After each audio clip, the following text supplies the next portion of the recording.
Leonardo, boa tarde, Lau, boa tarde a doutora Heloísa, que já vai falar com a gente aqui.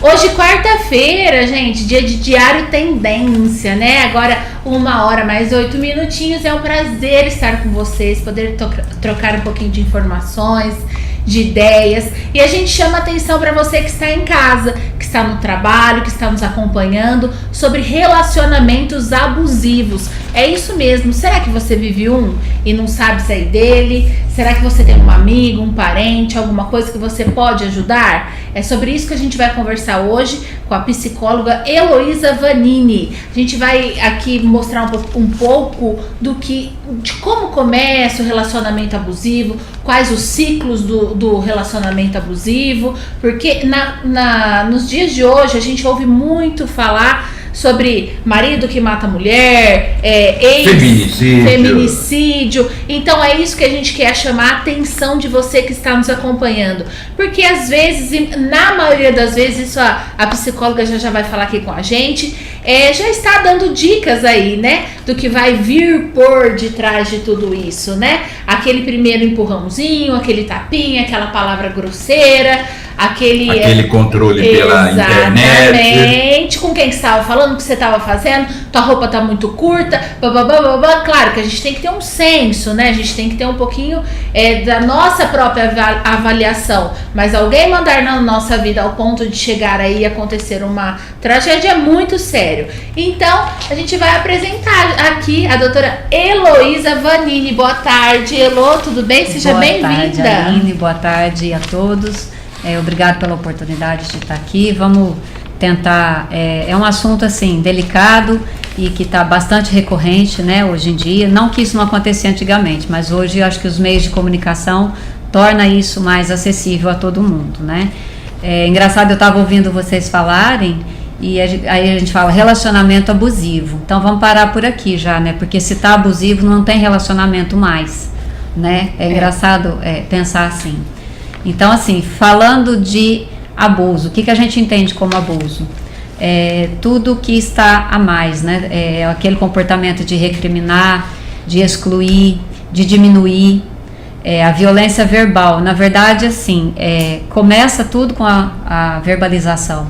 E o que não dá é isso se tornar uma rotina, porque quando cai na rotina, a gente acaba se acostumando com aquilo. E existem alguns aspectos psíquicos que estão envolvidos nisso, né, e que as pessoas não percebem. Daí a importância de um tratamento, de um apoio, mas a primeira coisa a ser feita é conscientizar a pessoa que está sofrendo a violência de que isso acontece. Doutora, e os primeiros indícios são logo nos primeiros meses de relacionamento? Ou isso é com o tempo, para quem está nos ouvindo aí?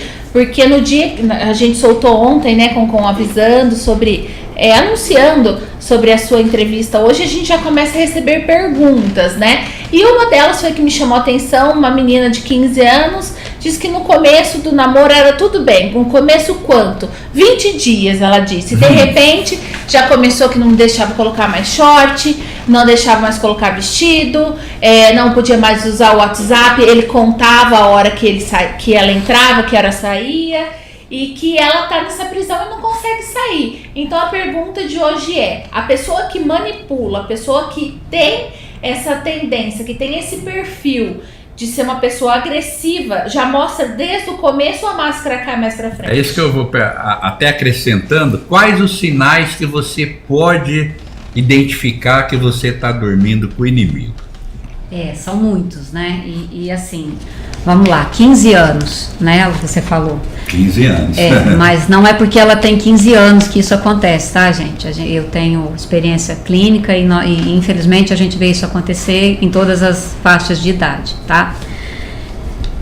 Uma coisa muito difícil de que acontece é assim: tudo que nós somos na vida, nós somos resultado da nossa criação, do que a gente foi como criança, do que nós vimos em casa, do que nós entendemos como relacionamento, de afeto, tá? Então, assim, o que acontece na nossa sociedade é que esse comportamento do namorado dela, de esse cuidado, aparente cuidado excessivo, parece amor, Ah, ele me ama, ele cuida de mim, ele Então controla. chega a confundir Nossa, no olha, começo. olha o ciúme que ele tem de mim. Briga por mim. né? Exatamente. Então tudo isso confunde e se encaixa em nossas falhas de afeto. E quem não tem falha de afeto? Não existe. É tão assim forte isso. Falha de afeto, só para vocês terem uma noção do que é uma falha de afeto. A criança está no berço mamando, ela tem meses. A mãe está lá em cima com a mamadeira, né? E a criança está lá com aquele olhão vendo a sobrevivência dela, que ela nem sabe quem é a mãe, né? É o leite, é o que importa. A campainha toca. A mãe tira a mamadeira de uma vez, põe ali e vai lá abrir a porta. Isso ela leva 2 segundos para fazer, abre a porta e volta. Esse momento que a mãe tirou a mamadeira, a criança sofre um desequilíbrio ali, psíquico. Opa, o que está acontecendo com a minha subsistência? Isso já é uma falha de afeto. Calma, né? As mães correm, as mães saem, as mães deixam os filhos. Verdade. Ninguém vai morrer por causa disso e nem sofrer violência. Não é isso, pelo amor de Deus. Essa criança, ela vai crescendo, se ela vai construindo relações ricas de afeto, um ambiente estável em casa, depois escola, os relacionamentos, essas falhas vão cobrindo e ela vai ressignificando. Se ela registra essa falha com mais outra e começa a viver relações hostis, de maus tratos, de abuso e outras, né, tantas que a gente sabe, isso fica nela como carência de afeto, instabilidade de afeto, falha de afeto. Então, qualquer oi meu amorzinho que ela recebe, cobre aquilo ali. Aí ela acha que aquilo é amor. E na verdade a criança interna dela está pedindo o reparo. Ah, mas o que ela vai fazer, Luísa? Vai chegar lá na mãe e falar, você tirou minha mamadeira? Não é isso.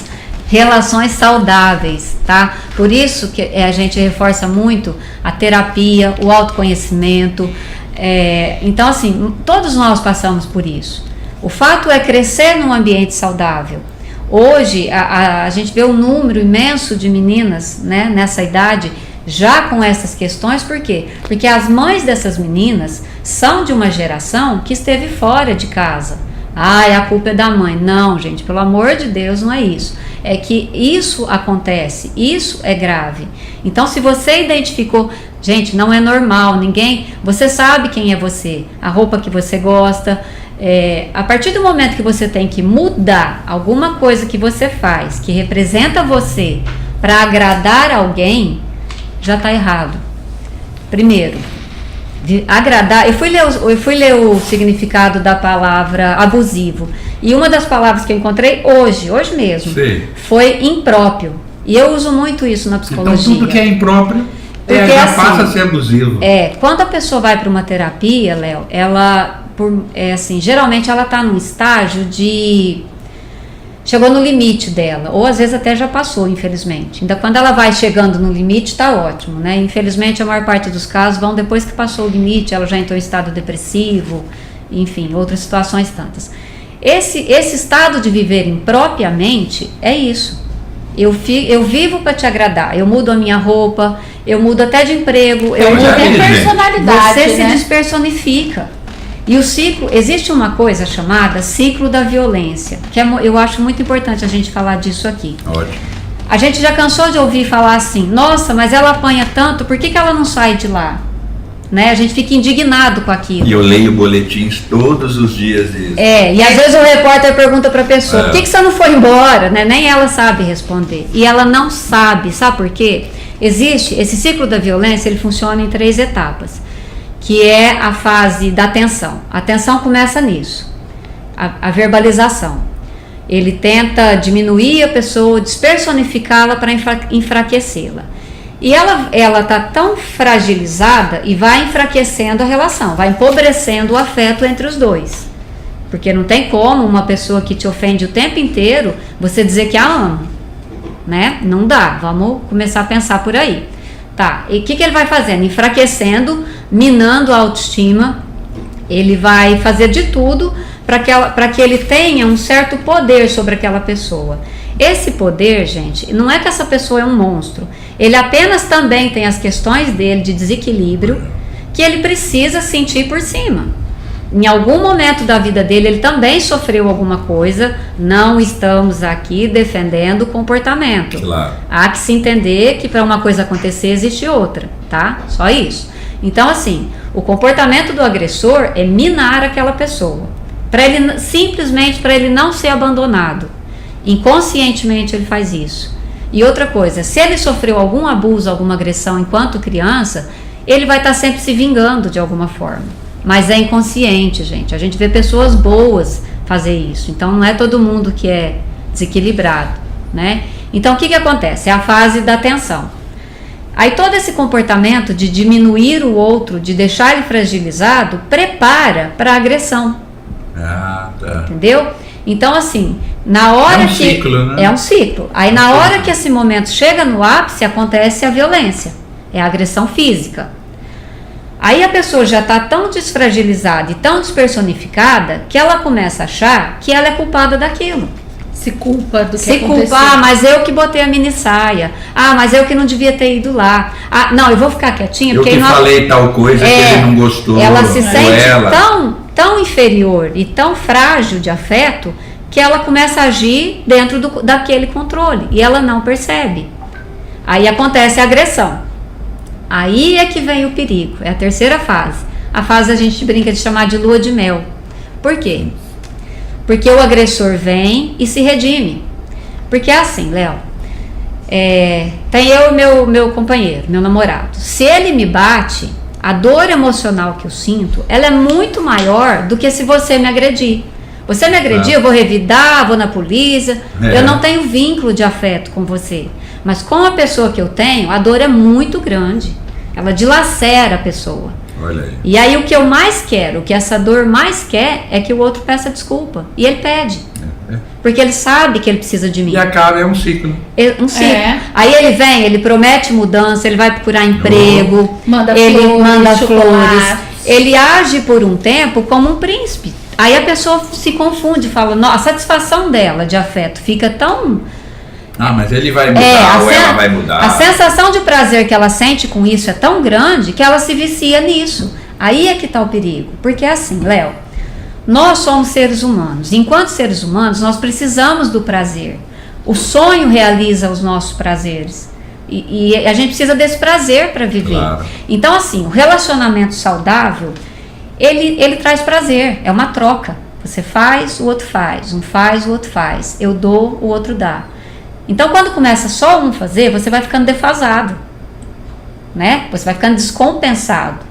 E aí, quando acontecem as agressões, as verbalizações de ofensa, de diminuição, de fazer a pessoa se sentir menor, a pessoa vai ficando carente.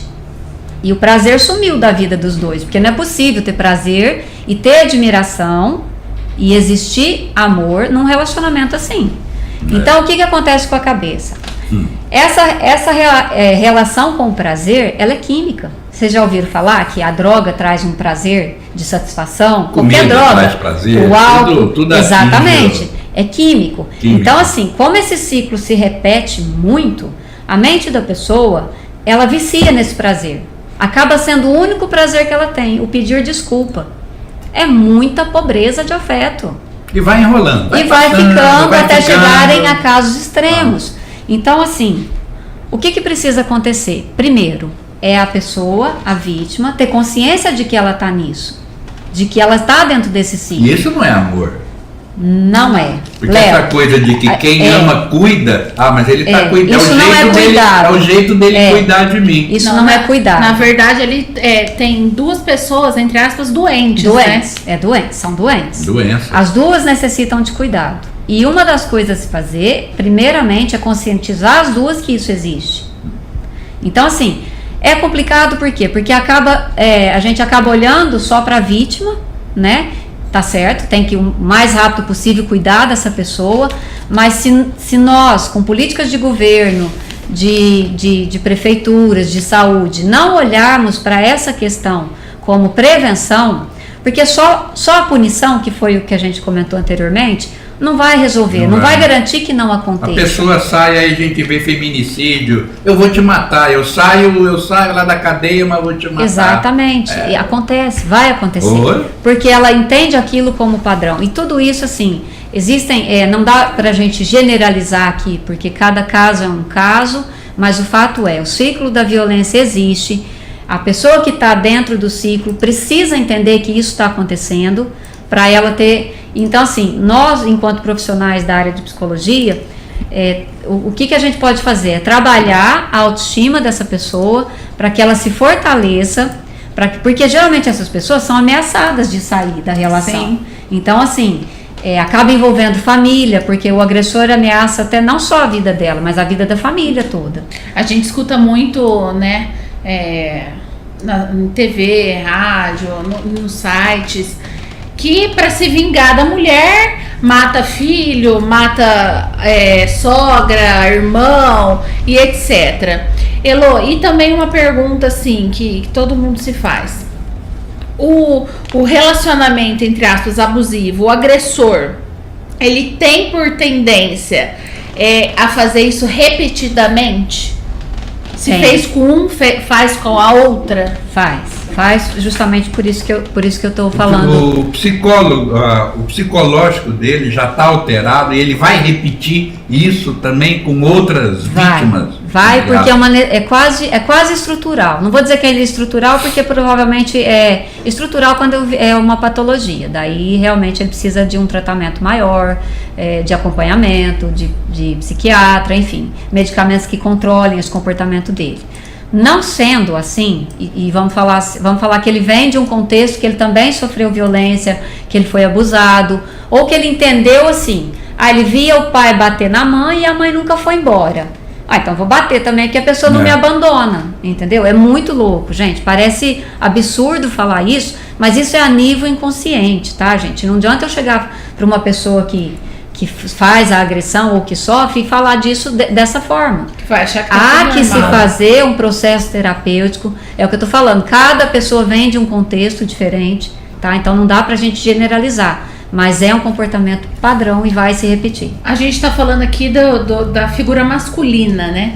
Isso acontece também com as mulheres ou é num caso maior, menor ou não? Aí pra gente. Acontece da mesma forma. Talvez a incidência ou os números que são trazidos à mídia não apareçam tanto, mas acontece da mesma forma. Eu já atendi em Araraquara um casal que era ele que sofria violência. Então, assim, acontece... Então é de ambas as partes. Não tem a ver com o gênero. O fato é que é um problema que tem raiz também no machismo, de uma sociedade machista. Então, assim, daí talvez... isso não é uma verdade, tá, gente? Mas um reflexo de os casos, né, de homem para mulher serem maiores. Mas a gente vê isso em casos de casais homossexuais, entendeu? E a representatividade, aquele que tem a representatividade masculina na relação acaba sendo o agressor. Então daí a gente percebe que tem mesmo um fundamento no machismo também, tá?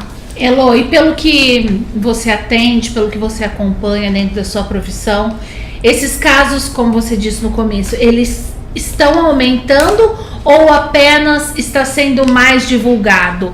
Ou agora que existiu? Exatamente, porque desde quando eu me conheço por gente, eu sempre ouvi falar que assim, o fulano batia em ciclano, só que não tinha essa mídia para expor. Ou antigamente as mulheres eram resignadas esse papel do casamento e aguentava por questões também financeiras, ou porque era feio se separar, ou então questões religiosas ortodoxas, não sei, né? Exatamente. Tem tudo isso, mas assim, eu não tenho números para te falar isso. O que eu vejo é que assim, hoje, com o papel, eu acho assim, em geral, essa é a minha opinião como psicóloga, tá? Eu vejo o seguinte, tá meio confundido a representatividade de papel feminino e masculino na sociedade, né? Eu acho que essa disputa talvez tenha influenciado sim para crescer o número de agressão, porque aí cai onde o Léo acabou de dizer. Antigamente a mulher, ela não se rebelava, né? Ela aceitava aquilo e por Calada. ela aceitar, talvez os casos não chegassem tanto na extremidade. Porque hoje, assim, eu tenho casos de mulheres que vêm com agressão, mas elas também agridem. Antigamente era mais difícil da gente ouvir falar assim, não, ele bateu, mas ela também revidou. Hoje não. Hoje você ouve dizer que a menina também agrediu. Isso. Então, assim, talvez um pouco dessa competição masculino, feminino, que está meio perdido aí, né? Acabe aumentando os números, os casos, né? Para chegar nisso. Mas se quer saber a minha opinião, eu acho que não é tão ruim isso, porque senão vai continuar. Então, a exposição... Né? Não que tá certo revidar, mas entendeu? Mas no sentido de que, assim, de deixar, né, como padrão, né? De continuar como padrão. Eu acho que nada acontece por acaso e, assim, tem que chamar a atenção das autoridades, os programas que existem de recuperação desses homens que são violentos, existem somente para quem está preso. Não há um programa social, até porque é muito difícil você pegar um cara que tem esse perfil e falar para ele, não, você vai participar dele. Ele não aceita, ele não admite. Para começar, ele nem acha que está errado. Né? Então, esses programas são feitos apenas em cadeias. Né? Eu sei que no Mato Grosso tem um projeto lá que chama Lá em Casa Quem Manda é o Respeito. Então, assim, já são projetos para isso. E que tendem a modificar aquela pessoa, porque não adianta só puni-la, só deixar lá dentro porque ela fez aquilo, né? Então, assim, é um problema, eu acho assim, que de base social, de estrutura familiar. Eu acho que a melhor prevenção que nós temos para isso é uma base de conhecimento da pessoa para si mesma, autoconhecimento, né? Eu acho que a terapia te ajuda a viver propriamente. Não que todo mundo tem que fazer terapia, né? Eu não acho isso. Mas igual a menina de 15 anos, ela já tem os sinais de que algo não tá bom. Exato. Né? Gente, não é amor. Não é amor. Controlar a vida do outro. Possessão não é amor. Não é amor. Você Ninguém ser dono de alguém. Não. O amor tem comigo, Léo, não vai ser com ninguém. O amor tem que ser baseado na palavra admiração. Se você não admirar outra pessoa, você não ama ela. Não tem como. Você tem que fazer uma lista. Quem está vivendo um relacionamento, faz uma lista. Coisas boas. Coloca a pessoa lá, tudo que você admira nela. E depois você coloca o que você acha ruim. E vê aí qual que vai ter mais itens, né? E você já tem uma resposta para sua relação. E hoje também, Elo, a gente vê, hoje o mundo é conectado, a gente está fazendo esse programa em 4 redes sociais ao mesmo tempo. Esse controle que o outro quer ter, às vezes, de pegar a senha, de controlar o que você posta, que a gente vê que sai até morte, é abusivo também, né? Abusivo, com certeza, porque relação, ela é admiração, confiança, né? Ela tem alguns tripés, assim, né? Alguns itens. Porque só interrompendo você, a individualidade do casal, de cada um que compõe o casal, ela tem que ser respeitada, não é? Isso não é quebra de confiança. Não é quebra de confiança, porque assim, eu tenho que ter do meu lado uma pessoa que eu precise controlar a vida dela, né? A confiança, ela é estabelecida quando eu tô aqui e eu sei o que o outro tá fazendo. Pois é. Não é? Ou mesmo que eu não saiba, eu sei que ele está na relação e vai se comportar. Porque não vai quebrar essa confiança. Não.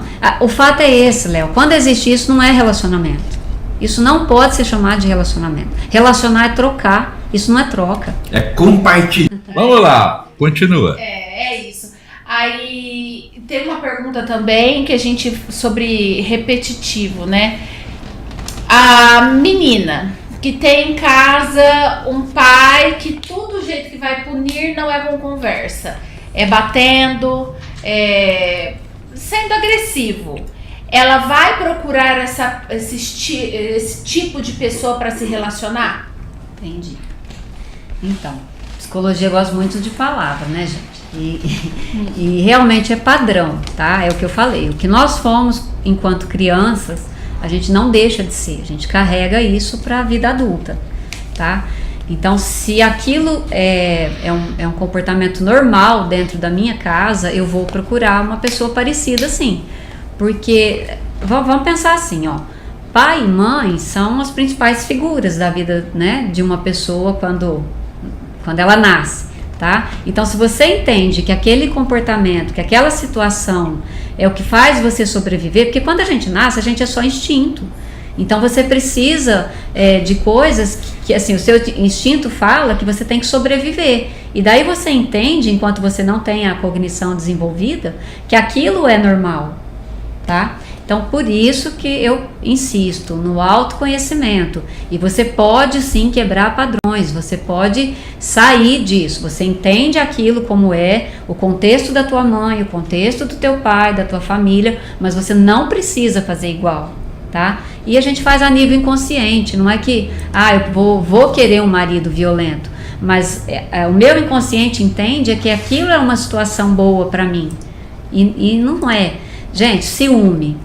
O ciúme não tem a ver com a gente. O ciúme, a pessoa tem ciúme de mim, não é porque eu sou a gostosa da balachita, tá? Pode até ser, mas o ciúme tem a ver com quem sente o ciúme. O ciúme é insegurança, tá? Por isso que tem que ter um grau aí de equilíbrio. É lógico que existe o medo de perder, a relação tá legal, tá boa, você dá valor à pessoa, você fica meio assim, é normal, tá? Isso é, né? Saudável, mais saudável. Não é que também quem ama cuida, mas depende desse cuidar, é o que a gente falou exatamente. Anteriormente. O que você entende como cuidado, né? Cuidado é eu pegar você, botar dentro do armário e não deixar você viver? Não. Né? Não dá pra dizer que isso ou é numa cuidado. gaiola, numa redoma, exatamente. Né? E assim, eu fazer você agir como eu entendo que é verdade minha, isso não é cuidado, né? Porque você vai se despersonificar e vai entrar na minha doença, porque isso é doença. Então, assim, a relação adoece por conta do ciúme. Então, gente, tem sinais sim, hoje tem informação, leiam, a pessoa fica doente, vai lá no Google saber, né, o que é o remédio para tomar. Doutor Google, mas cuidado, viu? Faz fontes isso, confiáveis. Faz isso, não, mas faz isso com os assuntos, com as questões, põe lá, vocês têm informação boa, né? E procura um profissional, conversa com uma pessoa próxima de vocês, e assim, informação tem aos montes, o Léo tá falando, tem fontes, né? Você tem que saber onde você vai buscar, mas não aceite como normal, tá? Não entre em relacionamento para existir, tem que ser troca. Isso não é troca. Você controla a outra pessoa? A pessoa está controlando, pega meu celular, você faz isso, você tem vontade de fazer? Não tem, porque não é uma necessidade. O Giroto até comentou, quem ama cuida, mas não sufoca. Mas não sufoca. Aquilo que você falou que abuso é impróprio. É impróprio. Então, assim, deixou de ser seu, passou a ser do outro, não é seu mais. Você está vivendo impropriamente. E, Léo, o que existe, o maior caso de depressão, assim, a depressão tem inúmeras raízes, né? Mas, assim, de pessoas que passam uma vida vivendo impropriamente para agradar. Não é que a gente não tem que agradar as pessoas que a gente ama, tá, gente? Não é isso. Mas eu me sacrificar, a minha profissão, o que eu gosto de fazer, o que eu gosto de comer, como eu gosto de me vestir, os lugares que eu gosto de ir, para agradar o outro, não dá, isso não é relacionamento. Isso é viver impropriamente. E vou contar uma coisa para vocês. A vida manda a conta. Manda, né? Manda a conta. E aí você vai ter. Mesmo que a gente acerta, e né? aí você vai. Porque você veio aqui para ser feliz. Você está aqui para ser feliz, para construir, para evoluir. E se você deixa de viver por conta de uma coisa imposta, você não vai conseguir isso. Inclusivos, porque também eu esqueci até de perguntar para Heloísa, mas ela pode falar rapidamente aqui pra gente, que já deu quase 1 hora de programa aí com os cortes, mas não só relacionamento de namorado, marido, né? Mas também tem os relacionamentos abusivos em amizades, né, doutora? Tem. O relacionamento, essa situação abusiva, eu me recuso a falar relacionamento, que isso não é relacionamento. Essa situação abusiva, ela pode acontecer em vários contextos, inclusive o corporativo, né? O de trabalho, de amizades.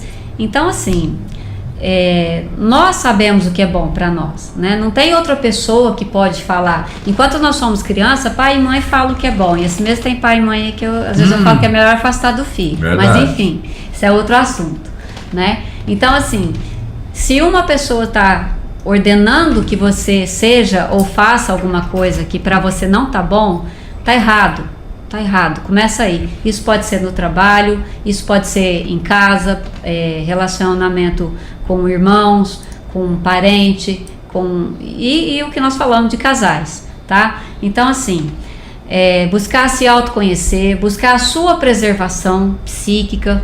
Tirou a paz, não é relacionamento, gente. Relação tem que ser para construir, para agregar a tua vida, para ajudar você a caminhar, para compartilhar, tá? Começou a fazer mal, começou a te dar trabalho, moldar você como a outra pessoa te quer, não vale controlar a pena. A senha no computador, no não WhatsApp. É assim, não vamos generalizar. Vou só pincelar isso aqui rapidamente. Eu falo assim, quando a pessoa faz alguma coisa que nos desagrada, eu não preciso chegar, esse é o nosso grande mal, que quando eu vou brigar, eu não brigo com você falando do que você me fez. Eu brigo e eu xingo você, sua mãe, seu pai, avó, todo mundo. E acabo não falando daquilo, né? Então, no relacionamento, até na revista a gente fez essa segunda matéria, foi disso. Você sabe brigar, né? Porque, por exemplo, se nós brigamos, somos um casal, a gente briga. Aí, você trabalha fora, eu trabalho fora, e aí chega à tarde, o homem vai lá, senta na cadeirinha dele, a mulher vai fazer janta, vai cuidar da filha, blá, blá, vai preparar a casa. E o bendito, vamos dar o exemplo básico da toalha molhada, né? Ele toma banho e larga a toalha jogada em qualquer canto. Aí ela, além de tudo isso que ela faz, ela tem que passar e catar a toalha dele. Eu já coloco fogo. Então, aí ela já coloca fogo na toalha. Eu não sou danada. Aí ela já tá nervosa, cansada, ela vai lá na sala e fala assim: você é um preguiçoso, igual seu pai, igual seu irmão, xinga a 5ª geração. E ele fala assim, ai, como ela é chata. Que louca. Né? Então, assim, tá, mas é o que dá vontade de fazer mesmo. Mas em relações saudáveis, o certo é: ô fulano, você trabalha fora, eu trabalho fora. Será que você não percebe que eu tô fazendo tudo em casa para manter a nossa casa em harmonia, para que nós tenhamos isso, aquilo, para crescer junto? Quando você deixa a toalha jogada lá, eu me sinto desvalorizada, porque parece que eu não sou ninguém, você não se importa, porque nem isso você pode fazer. Tá, beleza. No outro dia, ele vai chegar e vai fazer a mesma coisa, porque é padrão, né? Aí, só que a hora que ele jogar a toalha, ele vai lembrar. Se ele estiver interessado nela, na relação, e se importar com isso, ele vai falar assim: deixa eu catar essa toalha, porque aquela chata vai reclamar. Mas ele mudou o comportamento dele por conta da relação. Isso é relacionamento. Isso é saber brigar, né? Isso é brigar. Eu falei como eu me sentia e ele entendeu. Porque eu só ir lá xingar e brigar, provavelmente a gente vai acabar se agredindo nada, né? E não vai entender nada. Mas assim, tudo são contextos, tá? Não dá para generalizar. A conversa aqui é para alertar, né, de que pode estar acontecendo e que a gente entra no automático da vida e não percebe, né? Então, assim, nada do que uma boa conversa, às vezes com um amigo. Eu me coloco à disposição para um bate-papo terapêutico. Às vezes uma conversa alerta a pessoa de muitas coisas, tá? O telefone está aparecendo aí. Eu tenho a especialidade em terapia breve. Eu gosto muito disso, porque assim, às vezes a pessoa não precisa ficar lá fazendo terapia a vida inteira, mas uma conversa terapêutica bem direcionada, ela pode sim apontar várias coisas e fazer a pessoa... Abrir a mente, isso, né? Se colocar e dar um novo sentido para a vida dela. E não se envergonhe de procurar um auxílio, porque é como uma amiga. Na verdade, é crescimento. Uma amiga que tem um conhecimento, exatamente, uma experiência. É autoconhecimento, é crescimento, é evolução. Pelo contrário, isso tem que ser valorizado. Não é... Os outros falam assim, psicólogo é para doido. Não, doido não tem conserto. Doido, não tem mesmo, doido, você põe a camisinha de força e tchau. Verdade. Gente, então esse foi o Diário Tendência de Olímpia hoje. Foi maravilhoso, um papo muito bacana, esclarecedor. E para você que nos acompanha aí, tem alguma dúvida, sentiu a necessidade, tocou naquela ferida, subiu a orelhinha e falou assim: tem alguma coisa errada comigo? Ou eu percebi que tem com a pessoa que está perto de mim? Então procure ajuda, procure um auxílio psicológico, procure realmente um profissional que possa estar te ajudando de verdade, né? Como a gente disse, às vezes as pessoas vão lá e pesquisam na internet, cada um é cada um e não é uma receita de bolo. Então vale sim você ter aquele atendimento exclusivo, aquele atendimento específico para o que você está passando. O que é bom para um não é bom para o outro, né, Elo? A sua vida é você quem constrói, o seu relacionamento é você quem constrói. O que é bom para um casal pode não ser para você. O que você aceita no seu, o outro pode não aceitar. Sendo que todos têm que ser saudáveis, né? Independente da maneira, né, Léo? Claro. Tem que ser um relacionamento saudável, como a Heloísa disse aqui pra gente. Então, pra você que nos acompanhou, a gente agradece imensamente. Obrigada, Elo, por estar aqui conosco. Estou à disposição. É isso daí. O Léo também, muito obrigado pelo espaço. Eu que agradeço. Lá, um grande beijo. E o contato aí da doutora Heloísa está aí embaixo. Só reforçando, passa pra gente, Léo, tá então, aí pertinho. Quando eu voltei, não gravou. Caiu. Então qual que é, Elô? Mas repete. Eu trabalho, eu atendo 99755 4456. Tá, quem precisar de alguma informação. Depois. E eu atendo no Instituto Renovar, né? Que também é fácil de encontrar. Na Antônio Prado. Eu não sei o número. Conselheira Antônio Prado. Com a Carrome. Esquina com a Carrome, que hoje nós vamos estar lá 4 horas da tarde. Não sei se a Aline vai. Pode me chamar no WhatsApp que eu informo. Chama ela no WhatsApp, que a Elo é uma pessoa muito legal, então repetindo aí o telefone. É 99755 4456. Chama ela no WhatsApp, agenda um horário para você estar conversando. E é isso, gente. Vamos ter uma vida feliz, uma vida saudável. Que estamos aqui todos para sermos felizes e não passarmos por problemas todos os dias, né? E chegar ao ponto aí até de grandes casos, como a gente vê todos os dias na televisão. Cerca a cada 4 minutos tem uma pessoa sendo morta no Brasil. É isso mesmo, gente, por relacionamentos abusivos, por grandes casos que a gente vê aí, assiste todos os dias. Só você ligar na Record, ligar aí nesses nós mesmo aqui, né? Todo dia tem violência doméstica em Olímpia, na comarca toda. É muito grande. E fora esses casos que vão acontecendo um pouquinho por dia, né? Que eu costumo falar que vai arrancando um pedacinho do coração por dia. É o que eu acho que pior de tudo, né? Vai dilacerando a pessoa. Então dá um grito aí de socorro, de liberdade e entre em contato aí, gente. Então um beijo pra vocês. Eu não sei se eu vou conseguir estar às 4 horas hoje na Carrome, porque como eu disse, eu tô com dengue, tá me dando febre. Ela está dengosa, gente. Ela tá dengosa. Até a nossa... toca telefone. Mas, muito obrigado, Elo. Eu já recebi ela algumas vezes. É a primeira vez que ela vem falar sobre psicologia. Vamos chamá-la mais uma vez. Com certeza. Gente, um abraço pra vocês e até quarta que vem. É isso aí. E a Aline vai estar inteiraça sem estar dengosa.